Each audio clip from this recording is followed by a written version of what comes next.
Newsline. 30 minutes news presentation about Liberia and the rest of our one world.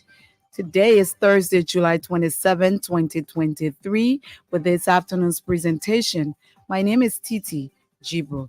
Top stories this afternoon: Liberia Water and Sewer Corporation begins major repairs of water lines to supply water to Monrovia and its environs. Up to today, we have repaired over 200 leaks in various communities in and around Monrovia, and it's still ongoing. 10-man Liberian delegation is in London to participate in this year's 57th annual Ahmadiyya Muslim Conference. Environmental Protection Agency predicts widespread flooding as the rainy season intensifies. And away from Liberia, Niger's President Mohamed Bazoum issues defiant message on Twitter after soldiers announced a coup overnight in the West African nation. Sports news in simple Liberian English, French. Today's weather all packaged. Zokwe Beslokonen first sets the pace with a bulletin of news. The Liberia Water and Sewer Corporation is conducting a rigorous repair of major water lines to boost the supply of water in Monrovia and its environs.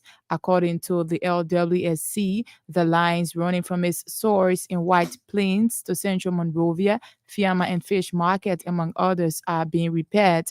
LWSC Managing Director Alfonso Gay told the Super Money Show on Thursday that the corporation is losing up to 80% in revenue due to existing massive leakages.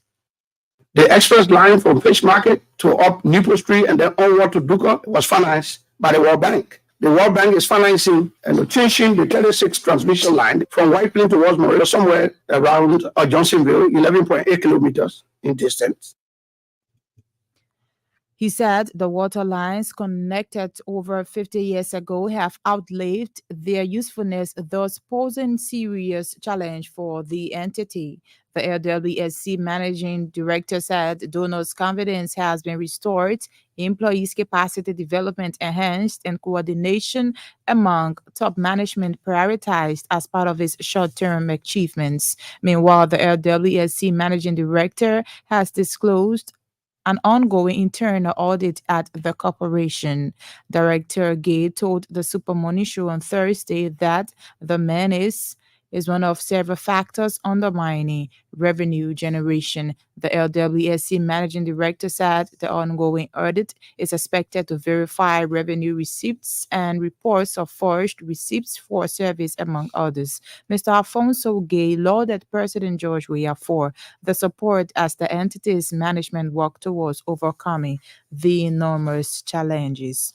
A 10-man Liberian delegation comprising top Ahmadiyya Liberian Muslim scholars is in London to form part of this year's 57th annual Ahmadiyya Muslim Conference. The three-day event, which runs from July 28 to 30, is bringing together thousands of Ahmadiyya Muslim worshippers from across the world. Amongst them are LBS Director General Estelle Liberty Kimu and reporter Anthony Williams. The Environmental Protection Agency EPA says there is a high alert of heavy rainfalls that could cause flooding in various parts of the country. As such, it is urging citizens to take immediate precautionary measures to safeguard lives and properties during a prevailing critical weather event. According to a release, the EPA said its primary concern is to safeguard public health and the environment to mitigate potential risks. The release quotes the EPA as calling on residents in Monrovia and its environs to cease the throwing of dirt in the waterway. It said disposing of waste or debris in water bodies and drainages contaminates the water and obstructs the natural drainage system, thus worsening the flooding situation. The chairman of the National Council of Chiefs and Elders is calling on the legislature to enact laws that would guarantee the protection of the citizenry and improve their well-being. Chief Zanzan Kawa noted that no country can ever live in peace in the absence of good laws. Chief Kawa urged lawmakers to put aside their personal interest by enacting laws that will protect and improve the lives of the ordinary citizens, especially salary increment for low-income workers.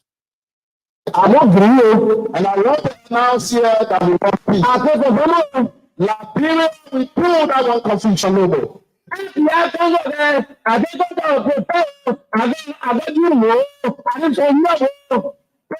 functions and the oath of the tradition, we are going to prepare our leaders. At the same time, the National Traditional Council of Chiefs and Elders says plans are underway to honor government for its developmental strides over the last 5 years. The spokesperson of the council, Chief Matthew Smith, said the council have planned to shortly appreciate the government and others who have thrived in transforming the country within a short period. Chief Smith made the disclosure Thursday via mobile phone on ELBC Super Money Show. The National Traditional Council of Chiefs and Elders spokesperson also described the 176 Independence Day program as historic for traditional and indigenous peoples in the country.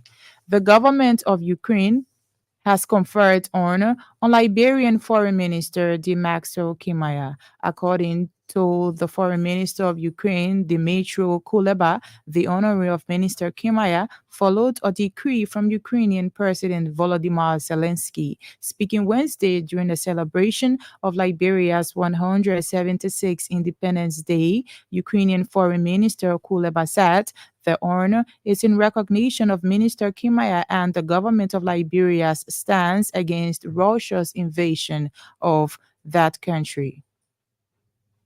To execute is to decorate Honorable Minister of Foreign Affairs of the Republic of Liberia, Timayo Dimaxo, who, acting upon instruction of the President of Liberia, George Weah, in the most formidable and adamant way, defended interests of Liberia in the international arena and supported Ukraine in its struggle. He added that Liberia was one of the first batch of African countries that stood with Ukraine during Russia's aggression against that European country.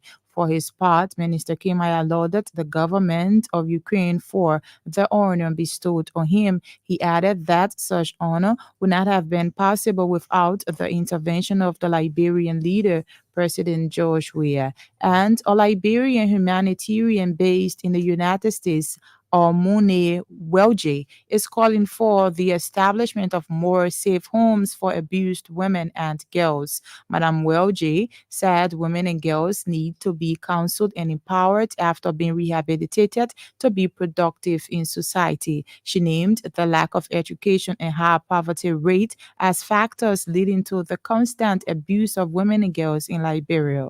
The executive director of the local and international organization named I Am Somebody stressed the need for a de-traumatized society. She, however, emphasized the need for confidentiality in the health sector. So, Kwebeslo Connor returns